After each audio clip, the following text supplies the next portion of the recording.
না হলে একই সঙ্গে জাতীয় নিরাপত্তা উপদেষ্টা এবং প্রতিরক্ষা উপদেষ্টা পদে 4 তারকা জেনারেল বানিয়ে ব্রিগেডিয়ার আব্দুল্লাহিল আমান আজমিকেই মানে গোলাম আজমের ছেলেকেই কেন পাকিস্তানের বসাতে হবে, সেটাও খুব পরিষ্কার করা হয়েছে দ্য ক্যাচ লাইনের সেই প্রতিবেদনে। মাত্র দুদিনের ব্যবধানে পাকিস্তানের দুজন মন্ত্রীর বাংলাদেশ সফরের ঠিক আগে এবং বিশেষভাবে পাকিস্তানের উপপ্রধানমন্ত্রী এবং পররাষ্ট্রমন্ত্রী ইসাক দারের বাংলাদেশ সফরের আগে খুব স্বাভাবিকভাবেই পাকিস্তানের সংবাদ মাধ্যমে বাংলাদেশের সঙ্গে সম্পর্ক প্রসঙ্গটি ফিরে ফিরে আসছে, বিশেষভাবে এ কারণে যে তারা মনে করছে বাংলাদেশ একটা দীর্ঘ সময় 54 বছর ধরে ভারতীয় শিবিরে অবস্থান করছিল। এখন যেহেতু পাকিস্তানের একটি মিত্র সরকার ক্ষমতায় এসেছে, কাজেই এটাই সময় যখন পাকিস্তানের উচিত বাংলাদেশের সঙ্গে সম্পর্কটা পোক্ত করে নেওয়া এবং যে দেশটি মানে এমনকি পাকিস্তানের প্রগতিশীল পত্রিকা হিসেবে পরিচিত অত্যন্ত প্রভাবশালী পত্রিকা দ্য ডন বাংলাদেশ লিখবার আগে সবসময় লিখছে আসলে এই দুটো দেশ এক ছিল, they were once one nation, এবং গৃহযুদ্ধের মাধ্যমে সিভিল ওয়ারের মাধ্যমে 54 বছর আগে আলাদা হয়ে গিয়ে ভারতীয় শিবিরের দিকে ঝুঁকে পড়েছিল। এবং পত্রিকাগুলো খুব খোলামেলাভাবেই পাকিস্তান সরকারকে এই পরামর্শ এই উপদেশ দিচ্ছে যে এখন পাকিস্তান সরকারের উচিত অত্যন্ত সক্রিয়ভাবে, যেহেতু তাদের মিত্র সরকার বাংলাদেশে ক্ষমতায় আছে, কাজেই অত্যন্ত সক্রিয়ভাবে দুদেশের মধ্যকার সম্পর্কটি পোক্ত করে নেওয়া, বাংলাদেশকে পাকিস্তান শিবিরে নিয়ে আসা। ডনের মতো পত্রিকাগুলো যখন এই রকম ভাষায় লিখছে, তখন ইসলামাবাদ থেকে প্রকাশিত পাকিস্তানের সিনিয়র সাংবাদিক শহীদ রাজা আলভির পত্রিকা দ্য ক্যাচ লাইনে এমন একটি প্রতিবেদন ছাপা হয়েছে যেখানে সরাসরি বলা হয়েছে পূর্ব পাকিস্তানকে ফিরতেই হবে এবং 54 বছর পর পাকিস্তানের তার হিসেব নিকেশ বুঝে নেওয়ার সময় এসেছে, মানে রেকর্নিং এর সময় এসেছে, এবং বলা হচ্ছে ইস্ট পাকিস্তান মাস্ট রিটার্ন। সেই লেখাটিতে একদিকে যেমন সরাসরি বলা হয়েছে মানে পাকিস্তান শিবিরের দিকে বাংলাদেশকে নিয়ে আসা, সেটা এই লেখার লক্ষ্য নয়। এই লেখায় সরাসরি বলা হয়েছে পূর্ব পাকিস্তানকে, যা এখন বাংলাদেশ নামে পরিচিত, সেই দেশটিকে অবশ্যই পাকিস্তান ফেডারেশনে ফিরিয়ে আনতে হবে। এই অবস্থায় এই পত্রিকাটি এমন একটা প্রস্তাব দিয়েছে যে বিশেষভাবে যখন পাকিস্তানের ভেতর পাকিস্তান সরকারের উপরেও একটা চাপ আছে বাংলাদেশের সঙ্গে রাজনৈতিক সম্পর্ক পোক্ত করা, বাংলাদেশ যাতে আর কিছুতেই ভারত শিবিরে ঝুঁকে না পড়তে পারে সেটা নিশ্চিত করার, তখন এই পত্রিকাটি যে উপদেশ বা পরামর্শ দিয়েছে বাংলাদেশকে পাকিস্তানের ফেডারেশনে সক্রিয়ভাবে যুক্ত করার ক্ষেত্রে, সেটিকে অত্যন্ত তাৎপর্যপূর্ণ বলে মনে করি। এই পত্রিকাটি সরাসরি পরামর্শ দিচ্ছে যে জামায়াতে ইসলামীর আমির গোলাম আজম তার পুত্র ব্রিগেডিয়ার জেনারেল আব্দুল্লাহিল আমান আজমিকে যাতে বাংলাদেশের 4 তারকা বিশিষ্ট জেনারেলে পদোন্নতি দেওয়া হয়, তাকে যাতে বাংলাদেশের সেনাপ্রধান বানানো হয় অথবা বাংলাদেশের জাতীয় নিরাপত্তা উপদেষ্টা এবং প্রতিরক্ষা উপদেষ্টা, এ দুটো পদেই যাতে তাকে নিয়োগ দেওয়া হয়। এবং পত্রিকাটি সরাসরি লিখছে পাকিস্তানের জন্যে 54 বছরের হিসাব নিকাশ বুঝে নেওয়া এবং বাংলাদেশকে সক্রিয়ভাবে আবারও ফেডারেশনভুক্ত করবার জন্যে এই পদক্ষেপ অত্যন্ত গুরুত্বপূর্ণ এবং পাকিস্তানের জন্য অ্যাক্ট করার মানে পদক্ষেপ নেওয়ার সময় এখনই, এবং এখনই যাতে পাকিস্তান পদক্ষেপ নেয়। বুঝতেই পারছেন যে ইসাক দারের সফরের আগে পাকিস্তানের ভেতরেই এ ধরনের চাপ বাড়ছে যে বাংলাদেশের সেনাবাহিনী সহ বাংলাদেশের গুরুত্বপূর্ণ পদগুলোতে যাতে পাকিস্তানপন্থী রাজনীতির মানুষেরা গুরুত্বপূর্ণ পদ পান। কিন্তু সেনাপ্রধান পদে বা সেনাপ্রধান পদ দেওয়া সম্ভব না হলে একই সঙ্গে জাতীয় নিরাপত্তা উপদেষ্টা এবং প্রতিরক্ষা উপদেষ্টা পদে চার তারকা জেনারেল বানিয়ে ব্রিগেডিয়ার আব্দুল্লাহিল আমান আজমিকেই, মানে গোলাম আজমের ছেলেকেই কেন পাকিস্তানের বসাতে হবে, সেটাও খুব পরিষ্কার করা হয়েছে দ্য ক্যাচ লাইনের সেই প্রতিবেদনে। সেখানে বারবার ব্রিগেডিয়ার জেনারেল আব্দুল্লাহিল আমান আজমিকে প্যাট্রিয়ট বা দেশপ্রেমিক হিসেবে অভিহিত করা হয়েছে, এবং দেশপ্রেমিক বলতে তাকে আসলে দেশ হিসেবে পাকিস্তানকে তিনি যেহেতু মেনে নেন, সেহেতু পাকিস্তান প্রেমিক হিসেবেই তাকে দেশপ্রেমিক হিসেবে অভিহিত করা হয়।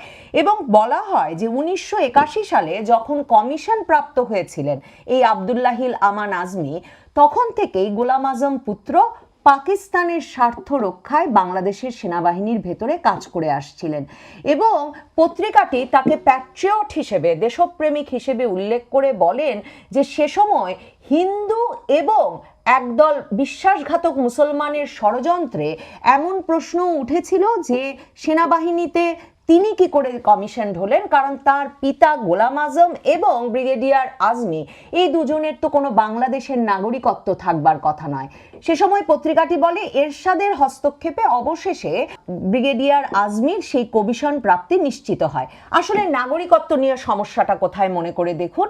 1971 সালের নভেম্বরে ব্রিগেডিয়ার আজমির বাবা গোলাম আজম তখন তিনি বাংলাদেশ ত্যাগ করেন, যখন বুঝতে পারেন যে বাংলাদেশ স্বাধীন হওয়ার পথে এবং পাকিস্তান সেনাবাহিনীকে হয়তো আত্মসমর্পণ করতে হবে। সে অবস্থায় তিনি দেশত্যাগ করেন এবং 1972 সাল থেকে গোলাম আজম পূর্ব পাকিস্তান পুনরুদ্ধার কমিটি গঠন করে এই স্বপ্ন বাস্তবায়নে কিন্তু কাজ করে আসছিলেন যে পূর্ব পাকিস্তানকে ফিরতেই হবে পাকিস্তানের সঙ্গে সংযুক্ত হতে, পাকিস্তানের ফেডারেশনে। এবং সে সময় তিনি লন্ডনে এর মূল অফিস গড়ে তোলেন, তারপর সৌদি আরবের সঙ্গে তো যাতায়াত করেন, এছাড়া দেশে দেশে গিয়ে এই পূর্ব পাকিস্তান পুনরুদ্ধার কমিটি সংগঠন যেমন করেন, তাদের যে মূল বক্তব্য বা দাবি সেটিও তুলে ধরেন, যার প্রেক্ষিতে সৌদি আরব কিন্তু বঙ্গবন্ধুর মৃত্যুর আগ পর্যন্ত বাংলাদেশকে স্বীকৃতি দেয় না। মানে বঙ্গবন্ধু মারা যান 15ই আগস্ট, আর 16ই আগস্ট সৌদি আরব বাংলাদেশকে স্বীকৃতি দেয়।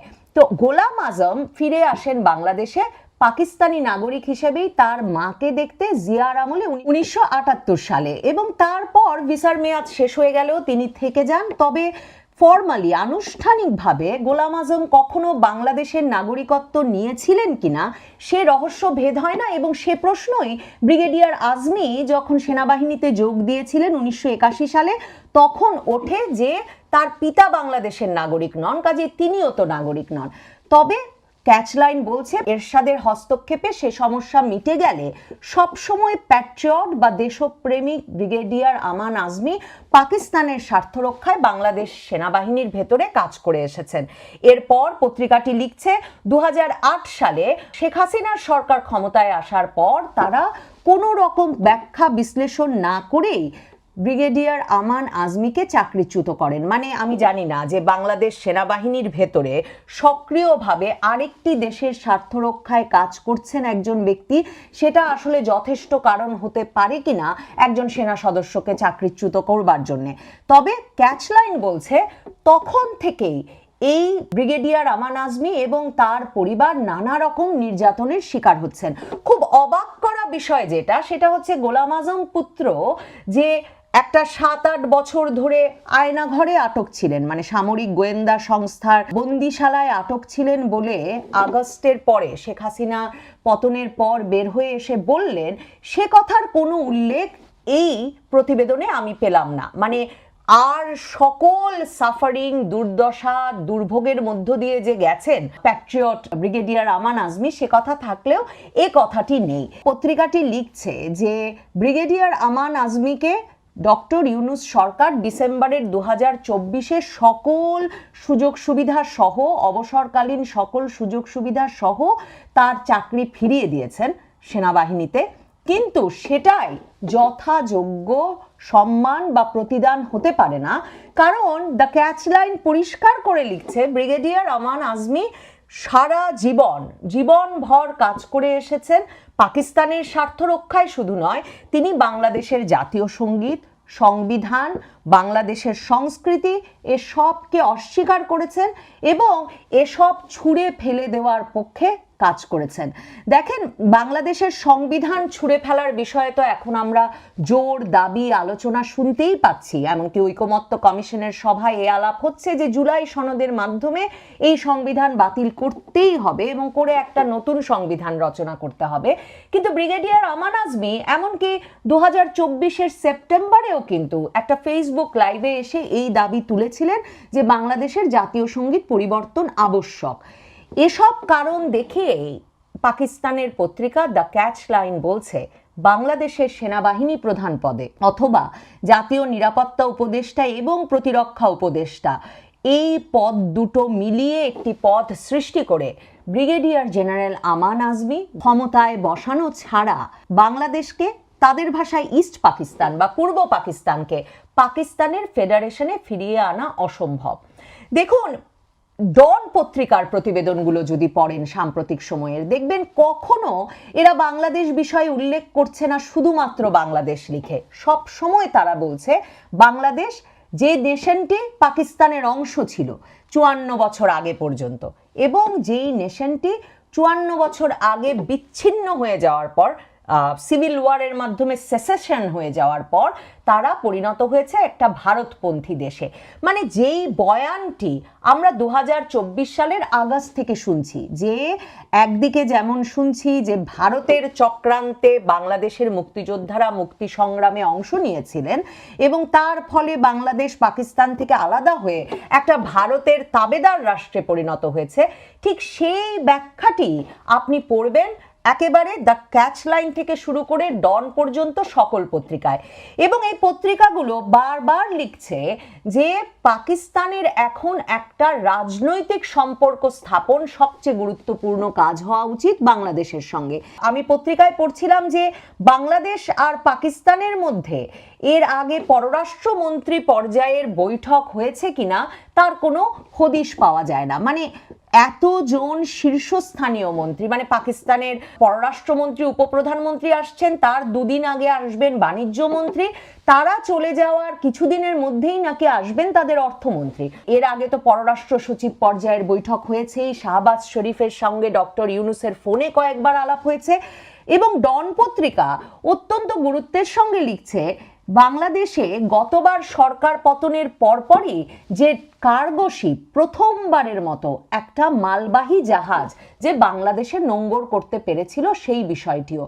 দেখুন, এই যে 54 বছরের মধ্যে প্রথমবারের মতো নাকি একটা কার্গো শিপ বাংলাদেশে আসতে পেরেছিল, যেটাকে পাকিস্তানের শীর্ষস্থানীয় সংবাদপত্র দ্য ডন অত্যন্ত তাৎপর্যপূর্ণ বলছে।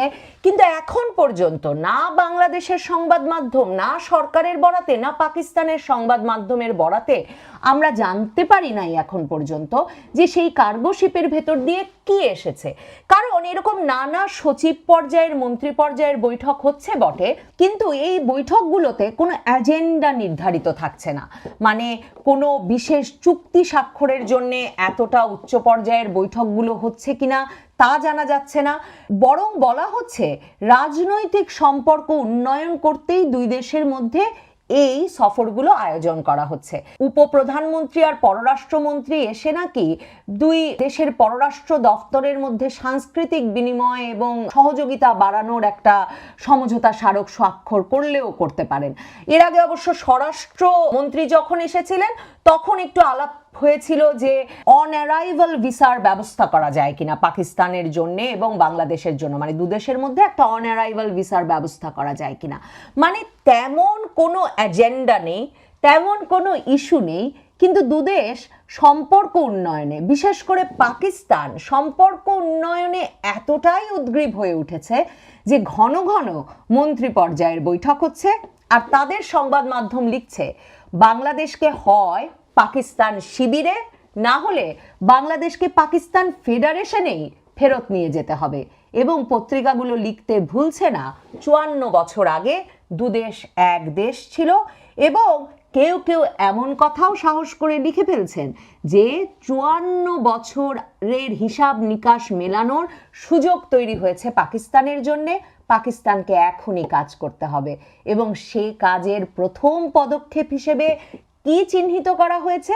চিহ্নিত করা হয়েছে গোলাম আজমের পুত্র ব্রিগেডিয়ার আমান আজমিকে বাংলাদেশের সেনা প্রধান হিসেবে নিয়োগদান অথবা সামরিক বাহিনীর ওপর তার প্রভাব বিস্তারের ব্যবস্থা করতে তাকে জাতীয় নিরাপত্তা উপদেষ্টা এবং প্রতিরক্ষা উপদেষ্টা বানানো। এই প্রত্যেকটির সূত্র যদি মেলানো যায় তাহলে বোধহয় বুঝতে অসুবিধা হয় না যে কেন পাকিস্তানের তরফে